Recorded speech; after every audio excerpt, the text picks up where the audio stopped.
ನಮಸ್ಕಾರ ವೀಕ್ಷಕರೇ, ಜ್ಯೋತಿಷ್ಯ ನುಡಿ ಕಾರ್ಯಕ್ರಮಕ್ಕೆ ತಮಗೆಲ್ಲರಿಗೂ ಆಧಾರದ ಸುಸ್ವಾಗತ. ಈ ದಿನ ನಾನು ಸಂಕಷ್ಟಹಾರ ಚತುರ್ಥಿ ವ್ರತದ ಬಗ್ಗೆ ತಮ್ಮೊಂದಿಗೆ ವಿಷಯಗಳನ್ನು ಹಂಚಿಕೊಳ್ಳೋದಕ್ಕೆ ಬಂದಿದ್ದೇನೆ. ನಾನು ನಿಮ್ಮ ಅರುಣ್ ಶರ್ಮಾ ಗುರೂಜಿ. ಈ ಸಂಕಷ್ಟಹಾರ ಚತುರ್ಥಿ ವ್ರತವನ್ನು ನಾವು ಪ್ರತಿ ತಿಂಗಳ ಬಹುಳ ಚೌತಿಯ ದಿನ ಮಾಡ್ತೀವಿ. ಈ ವ್ರತದ ಒಂದು ತಾತ್ಪರ್ಯ ಮತ್ತು ವಿಧಿವಿಧಾನಗಳನ್ನು ಇವತ್ತು ನಾವು ಚರ್ಚೆ ಮಾಡೋಣ. ಸಂಕಷ್ಟಹಾರ ಚತುರ್ಥಿಯನ್ನು ಮಾಡಬೇಕಾದ್ರೆ ಎಲ್ಲ ವ್ರತಗಳಿಗೆ ಮಾಡಿದಂತೆ ಉದಯ ಕಾಲದಲ್ಲಿ ಎದ್ದು ತಮ್ಮ ಎಲ್ಲ ಕರ್ಮಗಳನ್ನು ತೀರಿಸಿಕೊಂಡು ಸ್ನಾನವನ್ನು ಮಾಡಿ ಆ ದಿವಸ ಉಪವಾಸವಿರಬೇಕು. ಉಪವಾಸವಿದ್ದು ಶಕ್ತಿಯಾನುಸಾರವಾಗಿ ತಮಗೆ ಕೈಲಾದಷ್ಟು ಉಪವಾಸ ಇರೋದಕ್ಕೆ ಪ್ರಯತ್ನ ಮಾಡಿ. ತದನಂತರ ಸಂಜೆ ಗಣಪತಿಯ ದೇವಸ್ಥಾನದಲ್ಲಾಗಲಿ ಮನೆಯಲ್ಲಾಗಲಿ ಸಂಕಷ್ಟಹರ ಗಣಪತಿಯನ್ನು ನಾವು ಆರಾಧಿಸಿ ಮೊದಲನೆಯದಾಗಿ ಷೋಡಶೋಪಚಾರ ಪೂಜೆಗಳನ್ನು ಮಾಡಿ ಗಣಪತಿಗೆ ಅಭಿಷೇಕವನ್ನು ಮಾಡಬೇಕು.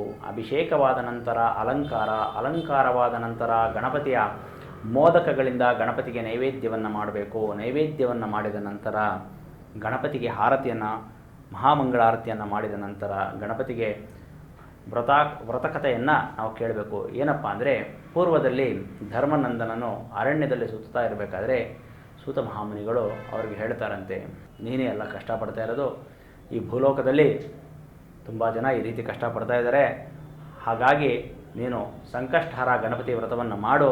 ಇದನ್ನು ಮಾಡಿದರೆ ನೀನು ಮತ್ತೆ ಯುದ್ಧದಲ್ಲಿ ಶತ್ರುಗಳನ್ನು ಸದೆಬಡಿದು ನಿನಗೆ ಯಾವುದೇ ಅಡ್ಡಿ ಆತಂಕಗಳು ಬರದಂತೆ ಆ ಗಣಪತಿ ನಿನ್ನೊಂದಿಗೆ ನಿಂತು ಯುದ್ಧದಲ್ಲಿ ನಿನ್ನನ್ನು ಗೆಲ್ಲಿಸ್ತಾನೆ ಅಂತ ಹೇಳ್ತಾರೆ.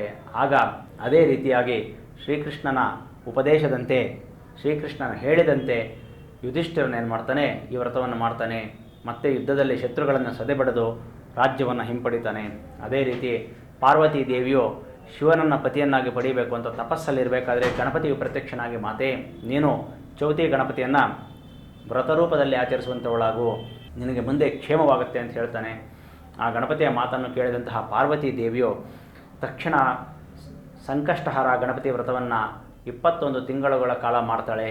ಇದನ್ನು ಮಾಡಿದ್ದರಿಂದ ಶಿವನು ಪ್ರತ್ಯಕ್ಷನಾಗಿ ಪಾರ್ವತಿಯನ್ನು ವಿವಾಹವಾಗ್ತಾನೆ.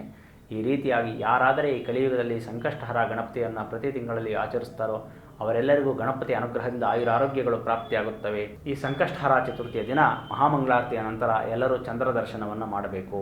ಚಂದ್ರ ದರ್ಶನವನ್ನು ಮಾಡಿ ಅನಂತರ ಊಟವನ್ನು ಮಾಡಬೇಕು. ಉಪವಾಸಗಳನ್ನು ಆಚರಿಸ್ತಕ್ಕಂಥವರು ಚಂದ್ರ ದರ್ಶನದ ನಂತರ ಆ ದಿವಸ ಉಪ್ಪಿಲ್ಲದ ಊಟವನ್ನು ನಾವು ಮಾಡಬೇಕು ಅಂತ ಕೆಲವು ಪುರಾಣಗಳಲ್ಲಿ ಹೇಳ್ತಾರೆ. ಯಾಕೆ ಅಂದರೆ, ಆ ದಿವಸ ಉಪ್ಪಿಲ್ಲದ ಊಟಗಳನ್ನು ನಾವು ಮಾಡೋದರಿಂದ ಗಣಪತಿಯ ಸಂಪೂರ್ಣ ಅನುಗ್ರಹವನ್ನು ನಾವು ಪಡೆಯಬೇಕು. ಒಂದು ಮಹತ್ವವಾದ ಒಂದು ನಿರ್ಧಾರವನ್ನು ಆ ಒಂದು ಪುರಾಣಿಕೋತ್ತಮರು ಹೇಳಿರ್ತಾರೆ. ಹಾಗಾಗಿ ಆ ಉಪ್ಪಿಲ್ಲದ ಊಟವನ್ನು ಆವತ್ತು ಮಾಡಬೇಕು. ಈ ರೀತಿಯಾಗಿ ಸಂಕಷ್ಟಹಾರ ಚತುರ್ಥಿ ವ್ರತವನ್ನು ಯಾರಾದರೆ ಪ್ರತಿ ತಿಂಗಳಲ್ಲಿ ಆಚರಿಸುತ್ತಾರೋ ಅವರೆಲ್ಲರಿಗೂ ಗಣಪತಿ ಅನುಗ್ರಹದಿಂದ ಆಯುರಾರೋಗ್ಯಗಳು, ಸದ್ಬುದ್ಧಿಗಳು, ಸುಜ್ಞಾನಗಳು ಪ್ರಾಪ್ತಿಯಾಗುತ್ತವೆ ಎಂದು ಹೇಳುತ್ತಾ ಈ 4 ಮಾತುಗಳನ್ನು ಮುಗಿಸ್ತಾ ಇದ್ದೀನಿ. ಓಂ ಗಂ ಗಣಪತಯೇ ನಮಃ.